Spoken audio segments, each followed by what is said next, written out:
nobody's talking about this, but in my region, we are expecting rain just in September, Hmm. and we did not have rain in the last 70 days. So we will stay more one in this year, about 120 days, 130 days with no rain. This is pretty similar than Brazil suffered in 2021. The big drought, then comes the frost.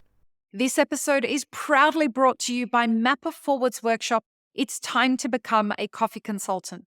Learn how to diversify your revenue streams and create freedom from your day job while saying goodbye to that alarm clock forever by becoming a consultant within the coffee industry or directly to consumers who have shifted towards home brewing and home roasting.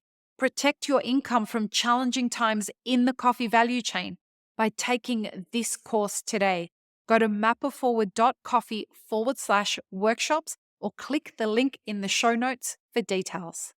Welcome to the Daily Coffee Pro by Mapper Forward, friends. I'm your host, Lee Safar, and this is episode 1 of a brand new 5-part series.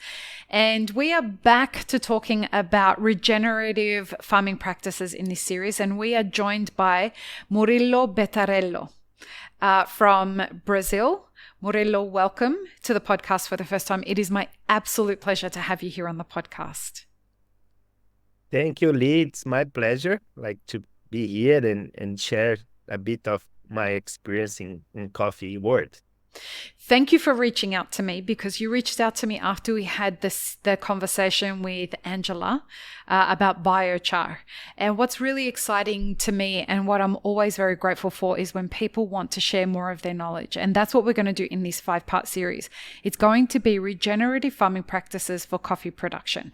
Now, before we get started, Murillo, can you give people a bit of a background about what you do and what you're working on? Sure. Thank you for hosting me and allow me to share a little bit of my coffee experience. So I'm Murilo. I'm an agronomist engineer. I'm born in a coffee region in Brazil that's called Alta Mogiana. It's in the border of Minas Gerais and São Paulo state. But one interesting thing, I'm the first generation farmer. That's pretty aware. Yeah, it is different. Yeah. I'm 39 years old. I'm married with Anna, have 2 kids, Devo and Rafael, 9 and 5. So I'm a agronomist engineer. My dad comes from a shoe industry. My city is very famous for shoes. Oh, To produce shoes, but China took over and yeah. then they to produce shoes. But since I was kid, don't have a farm. My dad's didn't like too much farming, Mm-hmm. but best friend he dad's does. So one of my favorite things was to be in his farm and work with 12 years old. We drive tractors. We stay the Yeah, the fun. weekend. Yeah, so that was really fun. Then I went to university and did agriculture university, and then joined an agriculture advisor company. And then I had the opportunity to work a lot helping farmers Mm-hmm. around the world, most in sustainable ag. Now we used to say sustainable ag. That was 2009. So we established projects in Brazil. We work with certification, with supply chain, helping farmers to do best practices. I also had great opportunity to travel around the world. So I've been working in supply chain in Kenya, in Ethiopia, in Colombia, working a lot with big roasters, big companies with certifications, sustainable practice. Recently, I have the great opportunity to work in Saudi Arabia. We established farms in the border of Nice. Yemen. Jazan. So Jizan, in the mountains of Aldair. So that's very interesting. I also make a huge jump in the cliff and become my own self a farmer. So Nice. me and one partner start to rent 2-3 farms, and now today we have around 300,000 plants. Wow. And yeah, invest a lot. It's not easy to become a farmer in these days, because there's a lot of investment. The Brazilian farming system, you need to have a bit of scale to have economic viability. Mm-hmm. It's not easy, but like with love, we are passionate about coffee. Coffee is about people, and that's we can discuss also over the podcast. I think one of the main reasons of the coffee crisis in the world is because youth doesn't want to become farmers. So The succession, right? the succession. So I think that's something the coffee chain needs to be watch closing, and then we can talk a bit about that also. So Sure. that's That's it's a you bit in a of nutshell. yeah. So it's very interesting because I have a bit knowledge about the Brazilian coffee sector, but also have a view about other countries that's quite different, and it's important to separate that. Now, when I speak to producers and people who are heavily involved in coffee production on the producing side of things, they're not green coffee buyers that have gone to origin. No, these are people who are who do a lot of work at origin, and I speak to them about what the coffee crisis means for them and how they define the coffee crisis. And they say that there's three things that are the major threat for coffee producers at the moment and the production of coffee at the moment, and in this order. Number one is access to labor. Number two is financing, and the price of coffee is the second big threat. And the third big threat is climate. And in this conversation, we're going to be talking about how coffee farmers can keep producing coffee with all these climate challenges. And will it be possible for people to still have coffee given all these climate challenges? So in your mind, where do you want to start the conversation? What is the place that is the most appropriate place to start the conversation around the challenges of climate and coffee production? Yeah, I think like, as I say today in some of workshop we organize, when we were kids, I don't know if you have this in other countries, but when we were kids, like we have a experiment with beans. We plant beans in a cotton. Yeah. In like an egg carton with cotton.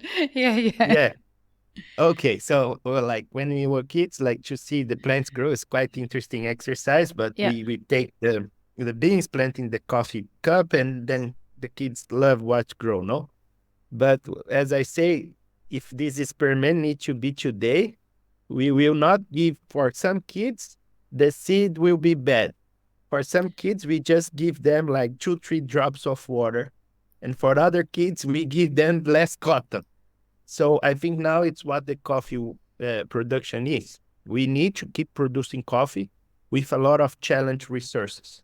There's a lot of region that's a lack of water, big droughts, big heat. There's lack of labor.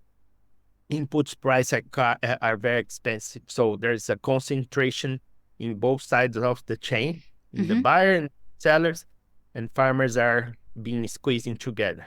So farmers, to keep producing coffee, they need to be much more resilient.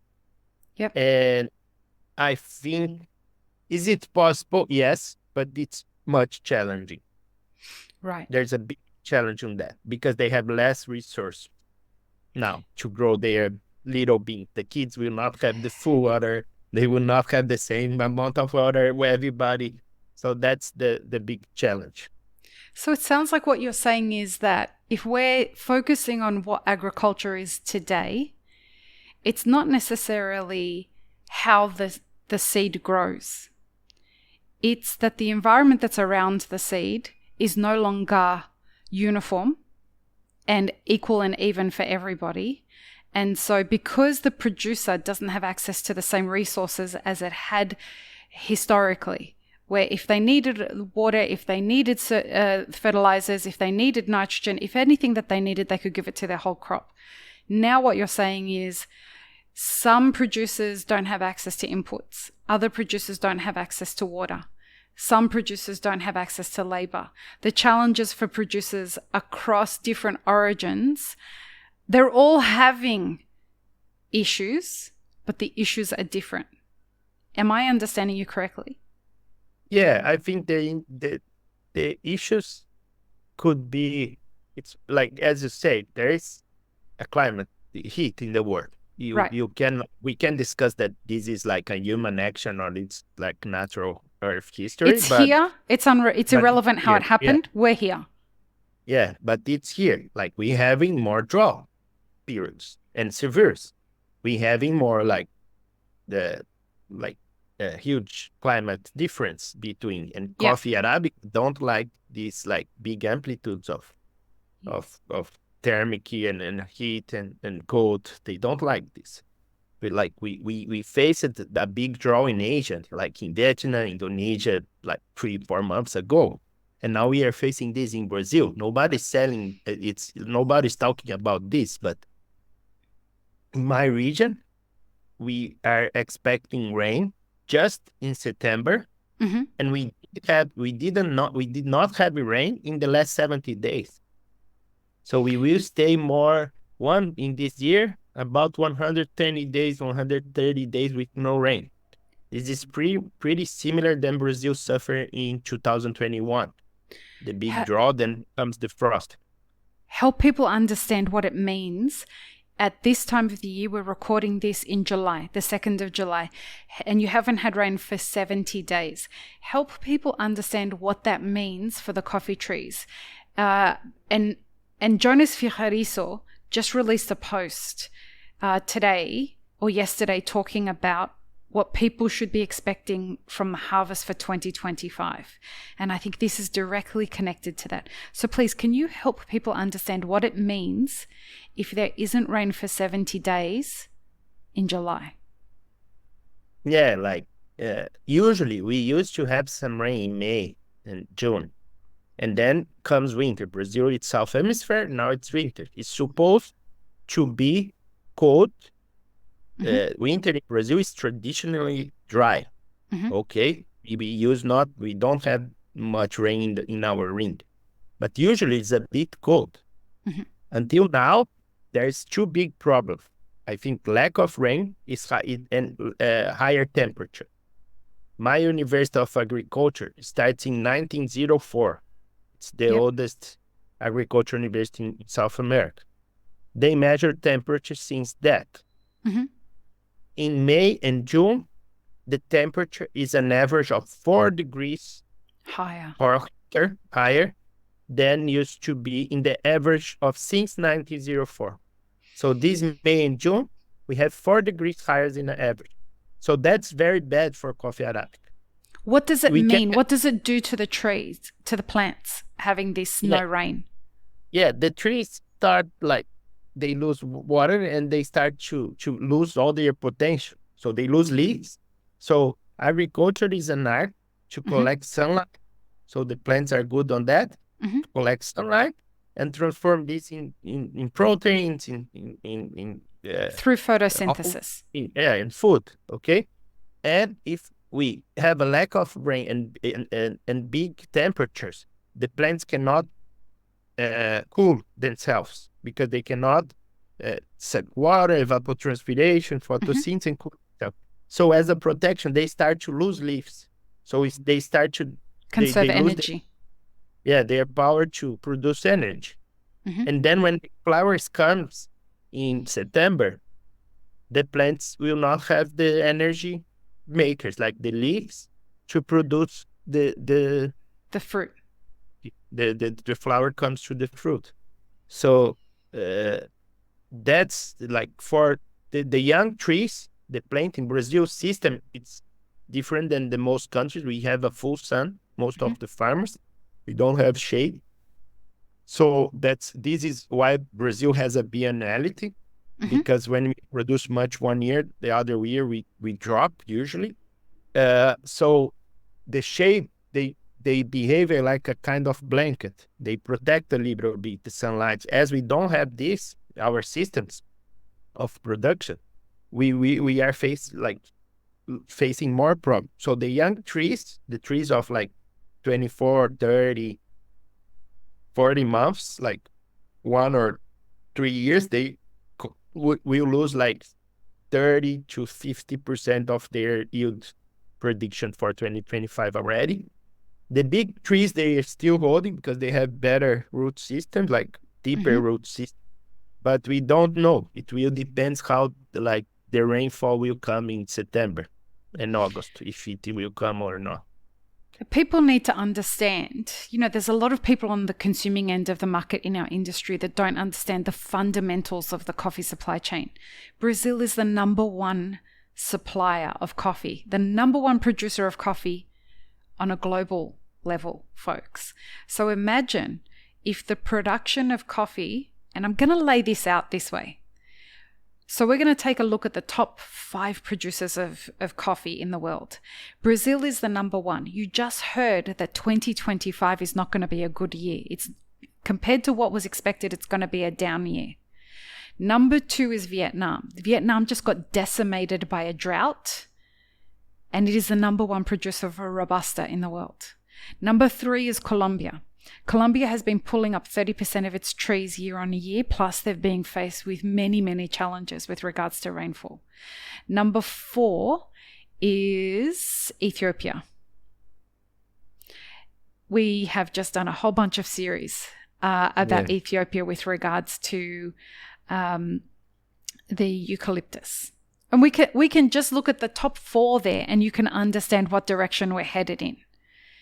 None of this is a good thing if we're going to be looking at the supply of coffee in amongst a crisis that's already happening. When does the harvest for Brazil end, for this coming harvest? Yeah, usually the Brazil will end in end of August, and they start again with the first rainfall in the spring. That will sometimes happen in August, sometimes in September. So the crop of 2025 depend a lot of this first rainfall. If there is a small rainfall of, let's say, 5 inches, 4 inches, and then stop for 15 days, and with big hot, the next season will be very and severe compromise. So all will depend of the rainfall in August and September. As a coffee producer, how do you feel having now knowing that you haven't had rain for 70 days? Help people understand what that feeling is like for a coffee producer. Yeah, that's a very good question. Like coffee, the consumer side need to understand that coffee is a very long term. Long game. Yeah. So when you guys could say, oh, these guys are crazy because there's a lot of challenge in coffee and they are planting. He's planting. He decided 3-4 years ago to start their own farm. Yeah, okay, yeah, that's true. We need to be a bit of we need to believe in God and have hope to keep producing coffee. And it's a long game. So to understand, I plant a seed, okay? In normal countries, in normal practice of agriculture, they will produce just with 3 years. They will have in 2 years, they have a small harvest, but it will, let's say, 1 ton, 600 kilos of green coffee per hectare in the 3rd year. Okay, that's a normal average. Cycle. Okay? Yeah, and then these plants will take 20 years, 30 years. There's coffee in the old country, in the origin, that have 50 years, 80 years. It's passing through generation. So it's a big game. You expend a lot of money to plant, and you need to dilute this in year by year. So that's tough. And as we do regenerative practice and good practice, we can shorter, we can decrease this time. So I'm just finishing a harvest of a small plot of 30,000 plants now, and we are producing 3.6 tons of green coffee. It's around 60 bags of coffee in a small plot of 30 months. So they don't have 3 years, and we are producing a big yield with 3.6 tons. Wow. But a lot of practice that we will talk in next episode, but they are irrigated. So as I'm also like, I put all my family money in this business. Mm-hmm. So cannot take much risks. Mm. There's a risk of frost, of lack of rain, of bad climate. So I can try, the farmers need try to avoid risk because they already face a lot of risks that they don't control. So I irrigate. I put a lot of money like in irrigation.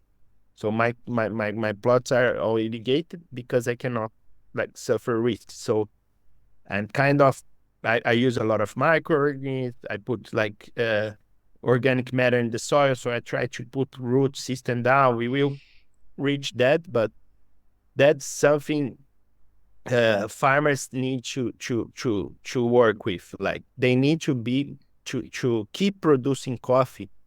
They need to change their mindset and be as much knowledgeable as they can. That's one of the reasons I reach you, because I think for farmers to keep producing, we need to have a lot of tools to share knowledge. Yep. And podcast is a free tool. It's very Yep. democratic. And that's amazing, the work you do. Thank you. And I think, yeah, farmers need to have like the knowledge to how they can do practice to keep like resilience. And you cannot change like the trend of coffee. So in Ethiopia, for example, I had the opportunity to be there. It's amazing country, amazing coffee, really. And like, but there's a lot of small farmers. Like, I don't know their exactly number, but Ethiopia, they, I think, produce, I don't know how many million bags. I think 5 already. I'm not like, sure exactly. Yeah, but like I know they have almost 1 million farmers. Mm. In Brazil, we have 350,000 farmers, and we produce like 10 times more at least. Yeah. And then when you go to Ethiopia, the farms are suffering. Sometimes there's like a lack of food in their house. They produce coffee, they have a bit of chicken, they have, so if you ask to the kids, do you want to like have a tough job as our father and No. always be, no, they don't. So how we keep engaging them to stay in the production in Ethiopia? They need to make money. They need to be able to pay this like a good health system for their kids. They need to have the opportunity maybe to take their kids to a good restaurant, or even to have a protein in their table every day. Yeah. And sometimes the lack of this. So we need to have like to help these families to make money with coffee. Why like in Brazil, it's a bit different. There's more enterprises farm. So I watch my clients, some of like friends that work with coffee, and they are like, they suffer. Sometimes it's bad business, sometimes it's good, but they can, if they have a bit of scale, they can put a good quality of life in their. This is not the reality in Ethiopia, though. No, it's not a reality. Yeah. So you can't blame Ethiopian producers for eucalyptus, right? It's a survival mechanism. They have reached the point where it's about survival.